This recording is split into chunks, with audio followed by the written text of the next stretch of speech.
The GMC Canyon's infotainment system uses complex software that can sometimes experience glitches like display freezes or unresponsive apps. When issues occur, a reset is often the first solution.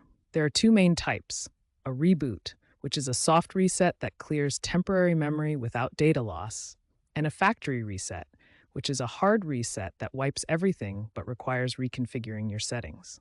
To perform a reboot on your GMC Canyon's infotainment system, hold down the power button for 10 to 15 seconds. The system will power down and restart automatically. For a factory reset, navigate to Settings in your infotainment menu. Then go to System, select Reset Options, and choose Factory Data Reset. Be aware that a factory reset will erase all personal data. Back up important information if possible, though generally you don't lose much.